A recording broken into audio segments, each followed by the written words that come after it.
¿Qué tal? ¿Cómo están? Muy buenos días, bienvenidos a este nuevo curso, un curso verdaderamente intensivo en donde hablaremos de temas que afortunadamente o desafortunadamente no se han abordado. Y es aquí precisamente en CADEFI en donde vamos a abordar un tema el cual ha dejado mucho de qué hablar, puesto que la autoridad se ha excedido, hay que decirlo como son las cosas, se ha excedido en la regulación a través de la cual determina en forma presuntiva actos del contribuyente, a tal grado que incluso hasta los delitos los presume la autoridad. Dijera algún colega que la autoridad fiscal en nuestro país es muy presumida porque todo lo presume del contribuyente. Y en este caso, pues no aplica esta frase de indubio pro reo, esta máxima del derecho romano, sino indubio pro fisco. Y es así entonces como vamos a hablar el día de hoy para ustedes en este curso que hemos preparado específicamente para CADEFI, para cada uno de ustedes, sobre el tema de impugnación de las presunciones fiscales. Sí, muy probablemente les puede parecer o lo pueden tildar como un tema muy ambicioso, pero efectivamente hemos preparado cada uno de estos puntos para poner sobre la mesa el señalamiento específico de las formas a través de las cuales, aunque usted no lo crea, como dijera Ripley, se pueden impugnar las presunciones de parte del fisco. Es importante señalar que recientemente se publicó el Código Nacional de Procedimientos Civiles y Familiares, que va a sustituir al Código Federal de Procedimientos Civiles, que está por entrar en vigor. Y este nuevo código, establece reglas interesantes, novedosas, no solamente en el ámbito del derecho del procedimiento civil, mercantil, sino también en la aplicación supletoria acorde con el segundo párrafo del artículo 5 del Código Fiscal, que recordaríamos que establece que se aplican las leyes ordinarias en forma supletoria para la materia fiscal cuando no se trate de la aplicación estricta del derecho al que se refiere específicamente el primer párrafo del artículo 5 del Código Fiscal de la Federación. Y es así como esta supletoriedad, directa o indirectamente, salvo su mejor opinión, por supuesto que va a beneficiar en mucho al contribuyente, ya que establece reglas, diríamos, más puntuales, más claras, más concisas y por supuesto en beneficio del contribuyente, siguiendo con esa premisa básica con la que iniciaríamos, hablando de que el que afirma está obligado a demostrar. Y nos ha quedado claro y ha demostrado puntualmente la autoridad, desafortunadamente, diríamos, que a través de esta serie de procedimientos que parecería que cada año se han ido incrementando, bueno, excepto el año pasado, pero que parecería que ha habido una serie de incrementos en donde ha encontrado esta fórmula la autoridad para que vía de la presunción, vía presuntiva, pueda establecer responsabilidades al contribuyente e incluso, como ya lo habíamos comentado, presumir la comisión de delitos, así como lo oyen. Y en ese contexto hay elementos suficientes que ya verán, a través de los cuales el contribuyente puede tener una defensa exacta, precisa, y que nos cambia el escenario, el contexto de las formas a través de las cuales se había estado llevando a cabo esta serie de presunciones. Y como verán, las presunciones son amplísimas, ya lo veremos con más calma, y hablamos de que el Código Fiscal establece distintos tipos de presunciones. Ya hablaremos de las presunciones iure de iure, presunciones iuris tantum, pero particularmente en estas segundas parecería, lo diríamos como un mero preludio antes de empezar este curso diseñado para ustedes, que la autoridad, con el simple hecho de señalar una presunción, pues ya se puede ir en primera, valga la expresión, y con ello confirmar o convalidar la presunción. ¿Realmente es válido? ¿Realmente es viable, conforme a derecho y es legítimo y está apegado al principio de legalidad que la autoridad, con una mera presunción o simple presunción, determine créditos fiscales, simulación de operaciones inexistentes o incluso transmisión de pérdidas fiscales, por enumerar algunas cuantas? ¿Qué sucede si se trata entonces de presunción iuris tantum, en donde le deja la carga de la prueba y le da la oportunidad al contribuyente, por supuesto, dada la propia naturaleza de este tipo de presunción juris tantum, que le deja la carga de la prueba al contribuyente para que éste ofrezca pruebas. Y la autoridad hoy en día, en la práctica, hay que decirlo, desvirtúa esas pruebas, no da mayor fundamentación ni motivación y convalida la presunción. ¿Es válido realmente? O en su caso, o en su defecto, y nos acercamos un poco al tema que vamos a abordar, pues tendría entonces necesaria y obligadamente que exhibir pruebas para desvirtuar el dicho de la autoridad. Y bueno, pues empezamos entonces hablando de este tema importante. Ponemos aquí nuestro QR para ponernos a sus órdenes en nuestras redes sociales y con ello también el señalamiento de nuestras cédulas profesionales para que las tengan ahí a la mano. No son apócrifas, no tengo ninguna relación ni vínculo con ningún ministro de la Corte y efectivamente nos dedicamos a estudiar y no a copiar tesis. Y en este contexto entonces, ¿qué es una presunción y cuáles son los tipos de presunciones en materia fiscal? Pues podríamos señalar en términos generales, y no solamente en materia fiscal, sino en términos generales, que existen, como hemos señalado, esencialmente dos tipos de presunciones. Presunciones jure de jure y presunciones juris tantum. Sí, así como lo oyen, derivado del latín, puesto que es una herencia prácticamente del derecho romano. Recordaríamos que el Imperio Romano conquistó varias zonas, todavía no era propiamente un país, pero lo que era España, pues invadió esos territorios y por supuesto dejó esa influencia del derecho romano en distintos lugares y cuando España llega a nuestro país, o más bien lo que después se convierte en España y lo que posteriormente se convierte en México, pues viene esta influencia también del derecho romano y por eso esta herencia de este tipo de presunciones, jure de jure y juris tantum. Entenderíamos de forma coloquial que efectivamente este tipo de presunciones, jure de jure, en primera instancia significa que aquella presunción que previene en forma específica a la ley, no le da la oportunidad al contribuyente para que éste se defienda.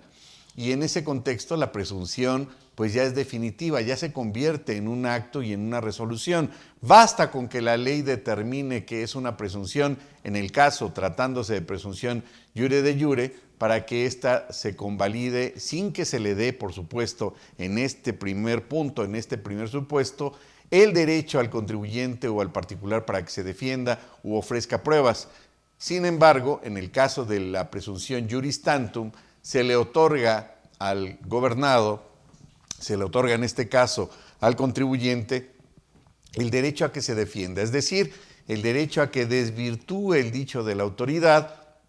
cuando ésta presuma que ha cometido un determinado acto, pero dejándole la carga de la prueba al particular, al contribuyente. Y así podríamos entender entonces que la clasificación tradicional de las presunciones que establece o que derivan también de la doctrina y de la legislación la podríamos encuadrar o catalogar en dos tipos de presunciones en términos generales. Grosso modo, presunciones simples del hombre o presunciones judiciales y presunciones legales. Y precisamente en las presunciones legales son en las cuales se encuentran o se encuadran estos dos tipos de presunciones, jure de jure y juris tantum, que ya habíamos señalado. Las presunciones simples, conocidas también como presunciones del hombre o judiciales, pues van a ser aquellas conocidas también como presunciones hominis, aquellas que el juez va a deducir por el examen a través, fíjense, de los elementos, de los indicios, de las pruebas, pero se va a guiar esencialmente la autoridad jurisdiccional, es decir, aquella que va a decir el derecho, que puede ser el Tribunal Federal de Justicia Administrativa o que puede ser del Poder Judicial de la Federación, pues a través de una sana crítica de reglas específicas, a través de las cuales va a poder fijar de manera concreta sus convicciones, siempre y cuando no se encuentren sujetas en forma concreta, específica, directa, sujetas a un criterio legal y que con ello el juez va a fijar su criterio y va a fijar, por supuesto, pues cuál va a ser este criterio a aplicar. Y así entonces llegamos a las presunciones legales. Y las presunciones legales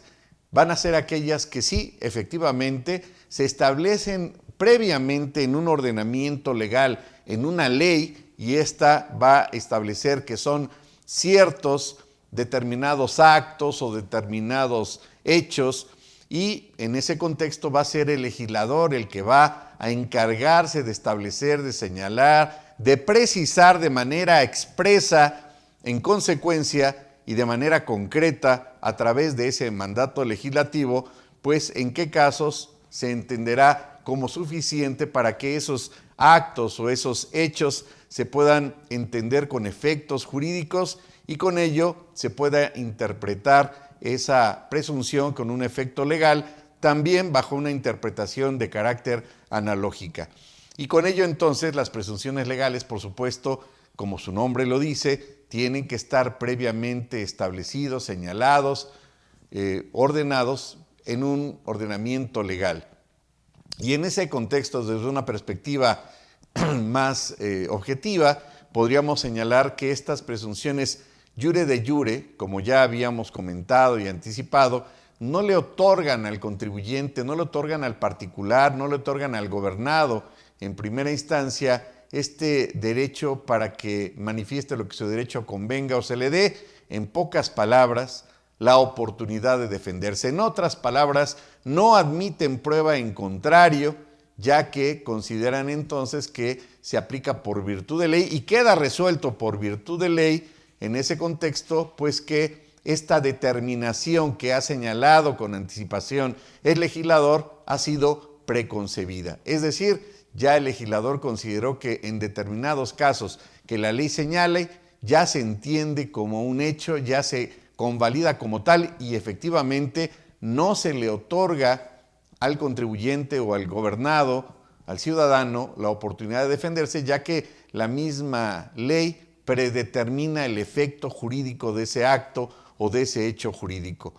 En este contexto aplica cabalmente esta premisa que contiene el Código Civil Federal de 1928, por cierto, que señala que la ignorancia de la ley no exime de su cumplimiento si la excepción no se encuentra expresamente autorizada por ley.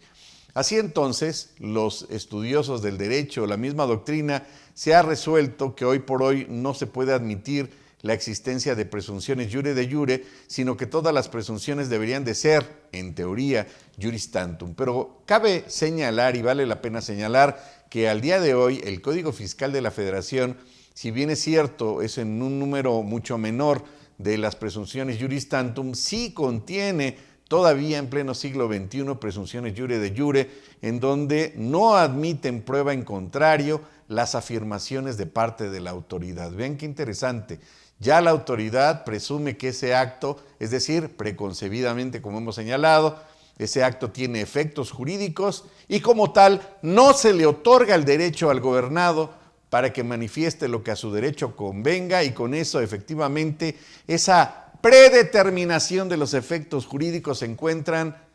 establecidos en ley y predeterminados, así como lo oyen. Y este tipo de presunciones, bueno, pues tienen una función extraprocesal, podríamos señalarle, de carácter probatoria, para darle cierta seguridad jurídica, aspectos patrimoniales, aspectos de regulación en materia de derecho civil como en derecho familiar, y que de alguna manera este tipo de pruebas dan a justificar un hecho jurídicamente relevante y que equivale a otro hecho cuando no le sea aplicable para el caso concreto. Así podríamos, a guisa de ejemplo, señalar algunas situaciones que regula esta presunción en el caso de las presunciones juris tantum, de jure de jure ya habíamos hablado, y de las presunciones juris tantum, por ejemplo, presunción de validez de matrimonio contenida en el Código Civil Federal, presunción de validez derivada de la posesión en materia civil, por supuesto, presunción de muerte del cónyuge ausente, presunción de buena fe. Y bueno, entrando ahora sí en materia, en la presunción en materia fiscal, podríamos entenderlo como que se encuentra regulado, sí, en el Código Fiscal de la Federación, dentro de lo que podríamos señalar para efectos didácticos como este sistema general de presunciones fiscales. Y así, ahora sí entrando en materia concretamente para efectos fiscales, ¿dónde encontramos las presunciones jure de jure? ¿Dónde están escondidas? ¿En qué parte podemos rastrear, ubicar, localizar, identificar las presunciones jure de jure en materia fiscal? Pues aquí las encontramos. Y enumeraríamos estas presunciones, que es la que contiene, por ejemplo, el artículo 63 del Código Fiscal, que establece: las autoridades fiscales presumirán como cierta la información contenida en el CFDI y en la base de datos que lleven o tengan en su poder a las que tengan acceso. Entonces, de entrada, las autoridades fiscales presumen como cierta esa información que está en el CFDI, no le dan esa oportunidad salvo prueba en contrario, y esta es una presunción jure de jure. También el artículo 52, se presumen ciertos los hechos contenidos en los dictámenes fiscales. Es decir, ahí ya la autoridad, por virtud de ley, en el artículo 52, no le deja la carga de la prueba al dictaminador. Nos queda claro que en el 52A la autoridad ya lleva a cabo esta revisión en particular a través del ejercicio de facultades de comprobación, y nos queda claro que a través de este tipo de revisión pues se le dará en su momento no al dictaminador sino al contribuyente pues la oportunidad de defenderse dentro de ese procedimiento conocido como revisión secuencial contenido en el 52A del Código Fiscal. Pero de entrada, fíjense, este dictamen o la información contenida en el dictamen se presume cierto. Así llegamos al artículo 19A, tercer párrafo del Código Fiscal, que señala y lo dice de manera clara, enfática, contundente, que se presumirá, sin que se admita prueba en contrario, que los documentos digitales que contengan firma electrónica avanzada de las personas morales fueron presentadas por quien, ya sea por el administrador único, ya sea por el presidente del Consejo de Administración o por aquella persona o personas, cualquiera que sea el nombre o su denominación con el que se les designe, y que tengan conferida en forma directa pues la dirección general, la gerencia o la administración de una persona moral, de qué se trate en el momento en que se presentaron los documentos digitales. En pocas palabras, este tipo de información que se encuentre contenida en la firma, de los documentos digitales que contengan firma electrónica, se entiende en pocas palabras que fue emitida por cualquiera de estas personas que acabamos de señalar. También el 130, quinto párrafo del Código Fiscal, para efectos efectivamente del recurso de revocación contenido en el 117 del Código Fiscal, establece una regulación de una presunción en este sentido y dice que hacen prueba plena la confesión expresa del recurrente, las presunciones legales que no admitan prueba en contrario. Entonces, hace prueba plena la confesión expresa del recurrente, así como las presunciones legales que no admitan prueba en contrario, únicamente convalida lo que ya hemos señalado. Y por otro lado, pues tenemos este escenario interesante, yo diría hasta simpático, de este compañero que nos anuncia esta presunción juris tanto, porque la autoridad presume o considera que se han llevado determinados actos por una mera presunción, pero sí le deja la carga de la prueba al contribuyente. En principio, viene un tema interesante, puesto que con ello se están respetando varios principios de derecho, y podríamos señalar el artículo 17 constitucional, que se refiere concretamente a la tutela judicial efectiva. También se estaría respetando el debido proceso, que finalmente también es un derecho humano, pero también hay que referir y señalar de manera contundente que la autoridad como que deja a medias en algunas regulaciones de procedimientos administrativos en donde se maneja la figura de la presunción juris tantum un poco de forma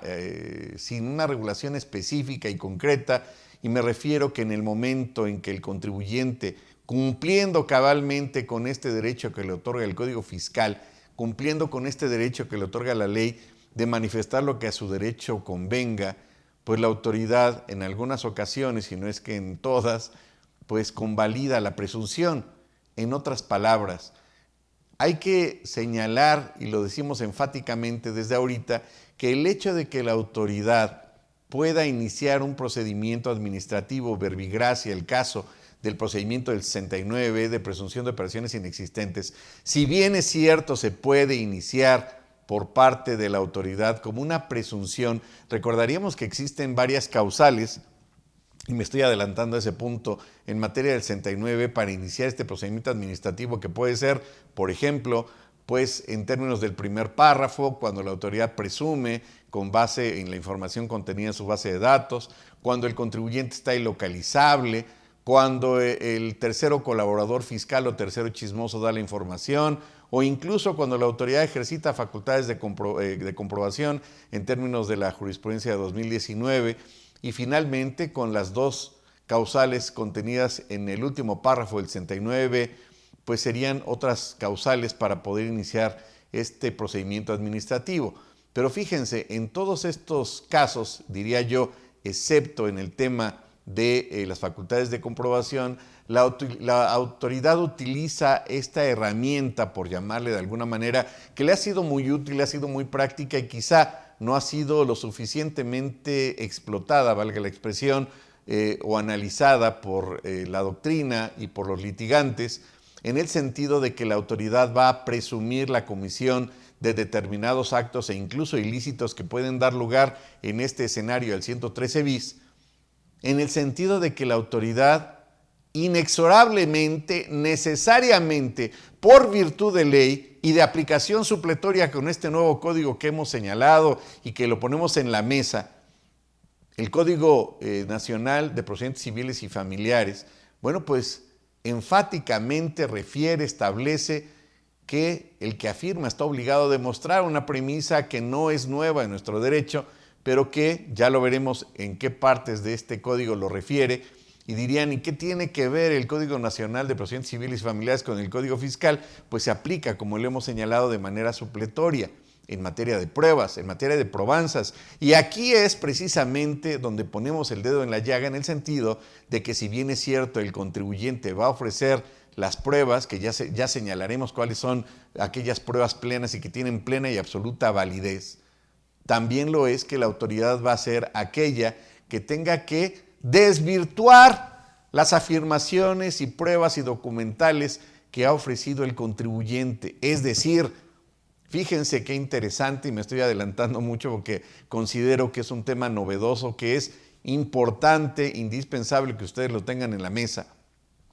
que la autoridad, en el momento en que el contribuyente ofrece esas pruebas dentro de los plazos de ley, que en materia 69 son 10 días, que se pueden ampliar a 15 días que pueden ampliar a 20 días. Bueno, en ese contexto, fíjense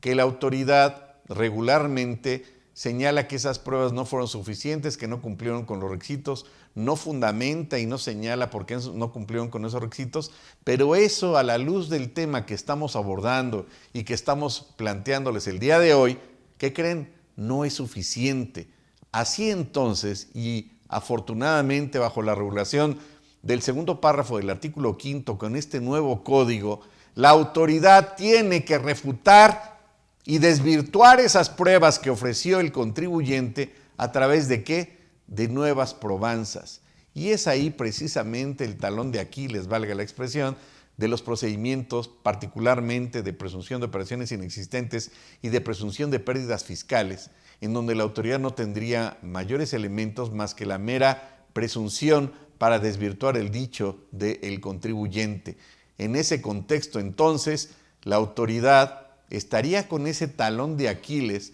puesto que la misma presunción no es suficiente. Y antes de continuar, damos la bienvenida a todas aquellas personas que amablemente nos han sintonizado a través de Facebook Live. Bienvenidos, muchas gracias por estar con nosotros, gracias por acompañarnos hoy que es viernes precisamente y tocando un tema medular, un tema que nadie se ha atrevido a tocar en ningún foro y que solamente aquí en CADEFI estamos dándole y les vamos a dar todas las herramientas legales para poderse defender acorde con estas nuevas regulaciones que son el Código Nacional de Procedimientos Civiles y Familiares, que les vamos a dejar en la mesa cuáles son esos argumentos jurídicos y por supuesto fundamentos legales a través de los cuales queda acéfala esta parte de la autoridad para poder seguir determinando presunciones sin ofrecer pruebas, así de concreto. En ese contexto, entonces, podríamos ahora sí indicar de manera concreta para ustedes, teniendo este cuadro, sobre cuáles son las presunciones juris tantum contenidas en el Código Fiscal. Estas presunciones, estas regulaciones que se encuentran escondidas, camufladas a lo largo y ancho del Código Fiscal, sí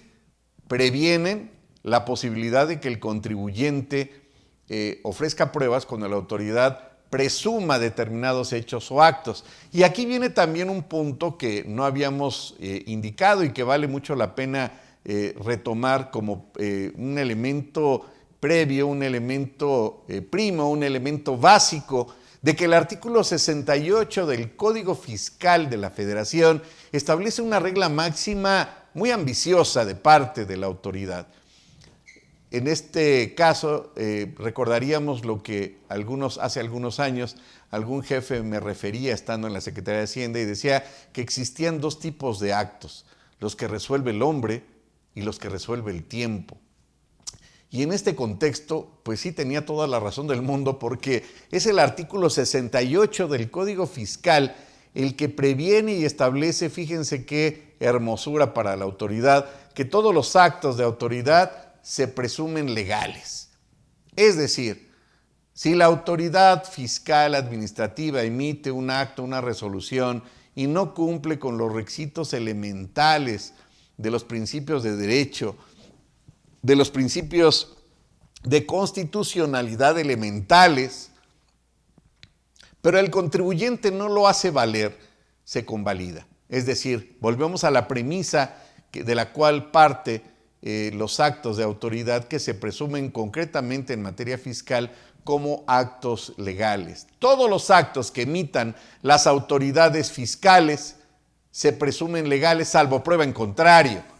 Y en ese contexto entonces viene el tema complejo, complicado, que yo diría incluso va más allá del aspecto jurídico y tiene que ver con aspecto cultural del mexicano, tristemente. ¿Por qué? Pues porque si la autoridad emite un acto que no cumple con los elementos de legalidad básicos, falta de fundamentación, no tiene firma, no tiene motivación, etcétera, etcétera, pero el contribuyente, el particular concretamente en materia fiscal, no impugna ese acto, se entiende consentido. Y es ahí entonces en donde entramos en un escenario contencioso sumamente interesante antes de empezar a abordar estos artículos, en el sentido de que pues, la ley establece para efectos de medios de defensa, acorde con lo que dispone el artículo 17 constitucional, pues este derecho a defenderse, que es un derecho humano, y le da el Código Fiscal, digamos que la primera opción, pues de defenderse a través del recurso de revocación y tendría 30 días e incluso sin la necesidad de ofrecer garantía. Y como dijera nuestro buen amigo el doctor Mazzocco, pues hay una discriminación de entrada, porque en materia de revocación no me pides garantía y en materia de juicio de nulidad sí me pides garantía. ¿Acaso no hay una regulación discriminatoria en materia fiscal? Bueno, ese sería, bueno, y por si eso no les convence, en la opinión de cumplimiento, ¿qué creen? Si se van a recurso de revocación, pues no tienen ningún problema y ni siquiera aparece el crédito fiscal pendiente, así de absurdo. Pero bueno, y en ese contexto, en ese escenario, en ese contexto, pues la autoridad va a ser la que previamente, por virtud de ley, ya entiende que todos, o ya establece, casi por decreto, que todos los actos que emita son legales. Oye, pero le faltó firma, le faltó la fundamentación, le faltó los requisitos elementales del 38, es más, hasta del 42 o 43 del Código Fiscal. Sí, pero se le da entonces la oportunidad al gobernado, ahora sí, juris tantum, esta presunción juris tantum, para que éste manifieste lo que a su derecho convenga. Y señalaba hace ratito que entrábamos en un terreno pantanoso, complicado, porque la ley establece plazos para la defensa de estos actos o de estas resoluciones, y si se les barren los plazos al contribuyente, pues ya no tendría medios de defensa y se convalidaría el acto. Afortunadamente,